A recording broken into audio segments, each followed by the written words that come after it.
Hola a todos y a todas, espero que estén muy bien. Continuamos con esta serie de clases virtuales, en este caso sobre desarrollo embrionario. Es muy importante para el desarrollo de esta unidad que sepamos las cuestiones básicas sobre desarrollo embrionario. Esto va a seguir algunas cuestiones relacionadas con reproducción sexual y vamos a tomar algunos conceptos que ya estuvimos trabajando en la primera unidad para integrarlos y comprender nuevos conceptos sobre esta unidad y la unidad que viene. Como verán, el desarrollo embrionario es justamente cómo va creciendo, aumentando el tamaño y la complejidad de un embrión. Un embrión lo consideramos a partir de luego de la fecundación, ¿sí? Que ocurre entre una célula sexual femenina y una célula sexual masculina. Empieza a crecer el número de células y esas células se empiezan a diferenciar. Esa es una palabra clave. Como veremos, todos los embriones de los distintos vertebrados se parecen mucho, ya que tienen antecesores comunes muy similares. Después, terminan originando peces, anfibios, reptiles, aves, mamíferos, etc. Como verán, todos tienen una cola, ¿sí? Que dependiendo el tipo de organismo, esta se pierde o se conserva, pero todos tienen una cierta similitud en la forma. Ahora bien, ¿cómo sucede esto de la diferenciación? Bueno, sucede con genes, ¿sí? Genes que se activan, genes que están activados y genes que se desactivan y se silencian. Así como vimos y mencionamos también que las células no son todas iguales, sino que, por ejemplo, una neurona difiere de lo que es una célula muscular. Vamos a ver estas diferencias también en células de un embrión, diferenciándose en las primeras etapas del desarrollo y dando origen a distintos tipos de tejidos según la ubicación y los genes activados. Recuerden, en esta parte vamos a hablar mucho de genes que se activan y se desactivan para poder entender cómo a partir de una célula, a partir de la unión de dos pronúcleos, se puede dar el origen de un organismo totalmente nuevo. Bien, como ya vimos, comienza este desarrollo mediante la fecundación de una célula sexual femenina y una célula sexual masculina, en la cual se unen los pronúcleos y recomponen el número normal de cromosomas de la especie. En un primer momento tenemos un ovocito u ovocito. Este es fecundado en el día 1, por tomarlo así. Se produce el cigoto y en el segundo día comienza la división del mismo. Es decir, este cigoto se divide, la primera división celular del futuro individuo. Tenemos entonces ahora dos células, las cuales se van a volver a dividir y van a dar origen a 4 células. Estas 4 células van a seguir multiplicándose, se van a seguir dividiendo y van a formar un racimo al que conocemos como mórula, ¿sí? Tenemos que entender que en esta etapa, como verán, no hay un aumento de tamaño, ¿sí? No es que la célula se divide y automáticamente se hace más grande, sino que lo único que aumenta es el número. Prácticamente estamos hablando del mismo tamaño que un óvulo no fecundado, ¿sí? Lo único que aumenta es el tamaño en cuanto a cantidad, ¿sí? Mejor dicho, aumenta la cantidad de células disponibles, ¿sí? No de tamaño. Más adelante vamos a ver que se forma lo que conocemos como blástula, y acá tenemos otros ejemplos, otros esquemas, las cuales muestran cómo los pronúcleos del cigoto se unen, comienza la división y se forma la mórula, y en una etapa más adelantada se forma el blastocisto, la blástula. Bien, pero tenemos que entender que todas estas divisiones celulares tienen nombre, y dependiendo del organismo vamos a tener un tipo de división u otro. En el caso de los humanos tenemos que considerar que las divisiones son tal cual las vemos acá, ¿sí? Hay otros organismos en los cuales las divisiones son oblicuas, ¿sí? Vamos a ver un poco cómo sucede esto. Tenemos el cigoto, se divide en dos partes iguales, se divide en cuatro partes iguales, y después se divide en 8 partes iguales. Como les dije hace un momento, hablamos de partes iguales para decir que las células tienen el mismo tamaño una en comparación de la otra. Pero como verán, no aumenta de tamaño, sino que en cantidad de células. Estas células que se van formando se llaman blastómeros.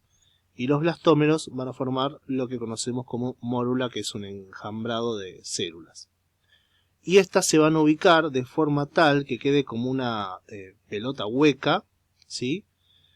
Donde van a ocurrir distintos tipos de migraciones celulares y ubicaciones definitivas. Tenemos acá otro tipo de segmentación, holoblástica desigual se llama, no importa, donde vemos que no hay una división exactamente igual como la de arriba, donde los blastómeros son todos iguales, sino que acá hay blastómeros más grandes, macrómeros abajo, y blastómeros más chicos, micrómeros arriba, ¿sí? Micrómeros y macrómeros. Y la división ocasiona que se forme una blástula diferenciada, ¿sí? Hueca en la parte de arriba y con distintos tipos de células en la parte de abajo. Es decir, cuando ocurren estas divisiones, como vemos acá, dependiendo de la cantidad de material nutritivo que tenga la célula, y ahora vamos a ver por qué, se va a formar una blástula hueca o una blástula con distintos tipos de sustancia nutritiva dentro, ¿sí? El embrión va a ser ahora esta blástula que tenemos acá. ¿Por qué hay distintos tipos de segmentaciones y distintos tipos de divisiones? Bueno, como les dije recién, la sustancia nutritiva tiene mucho que ver. ¿Qué es la sustancia nutritiva? Es de qué se alimenta el embrión mientras se desarrolla. Obviamente todo esto necesita energía, nutrientes, que la célula tiene que ir consiguiendo. Si nosotros pensamos, por ejemplo, en un ave que crece y se desarrolla en un huevo, la sustancia nutritiva tiene que estar en ese huevo, ¿sí? Ahora bien, si nosotros pensamos en un humano, la sustancia nutritiva no está dentro del útero, sino que se transporta vía sanguínea a través de la alimentación de la madre. Entonces, no se necesita que haya algún tipo de sustancia nutritiva alrededor del embrión. Bien, si hay algún tipo de sustancia nutritiva, como es el caso de este que estoy señalando, la sustancia nutritiva pesa, por lo tanto va a caer hacia abajo le llamamos al polo vegetal, mientras que las divisiones se van a dar arriba, en el polo animal, ¿sí? Donde no hay sustancia de reserva, porque no, por una cuestión de gravedad, y estas células sí se van a dividir, ¿sí? Entonces el embrión va a aprovechar todo lo que está en la parte del polo vegetal. Como dije recién, en el caso de nosotros, por ejemplo, no se necesita ningún tipo de sustancia nutritiva, ya que eso lo provee la madre. Y cuando hablo de nosotros, también me refiero a todo tipo de animales que sean uterinos, ¿sí? Bien, tenemos entonces fecundación, formación de blastómeros mediante divisiones celulares, formación de una mórula y formación de una blástula, ¿sí? Después esta blástula se va a ir cambiando su forma, ¿sí? Se va a ir modificando.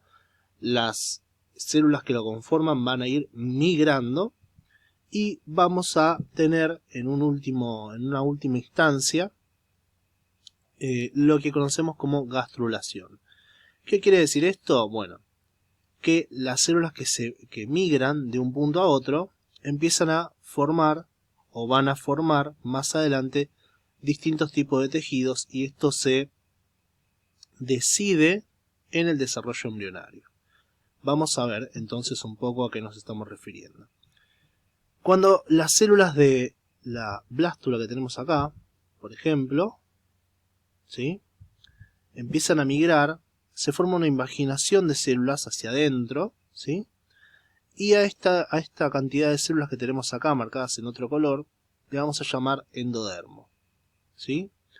Se produce una migración de células en el interior a la que vamos a llamar mesodermo. Y las células que quedan rodeando, formando la esfera, le vamos a llamar ectodermo. Y estas células, que tienen ya ADN diferenciado, genes silenciados y genes activados, que estos se fueron dando en las primeras etapas, ¿sí? En la formación de los blastómeros ya hablamos de genes que se empiezan a silenciar y genes que se empiezan y que siguen activos, ¿no? Entonces acá tenemos, por ejemplo, que del ectodermo, ¿sí? En las primeras semanas, recuerden que esto estamos hablando, como vieron acá, en el día 6, en las primeras 2 semanas, ya estamos hablando de una diferenciación celular importante, ¿no?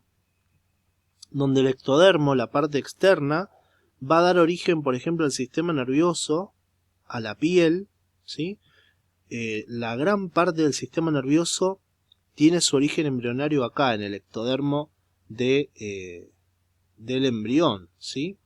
El mesodermo, por ejemplo, la parte interna, digamos, va a dar origen a los músculos, al esqueleto, a los riñones y a todo el sistema reproductor, ¿sí?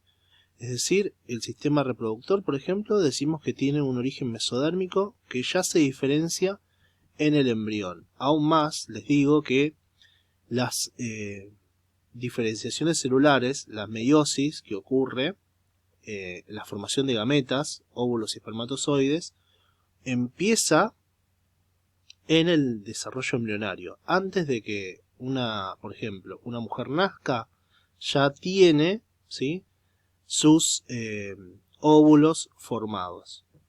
Y por último, tenemos acá al endodermo, que como vemos va hacia adentro, ¿sí?, y va a formar, entre otras cosas, glándulas endocrinas, va a formar a los pulmones, va a formar glándulas anexas como el hígado o todo el tubo digestivo, ¿sí?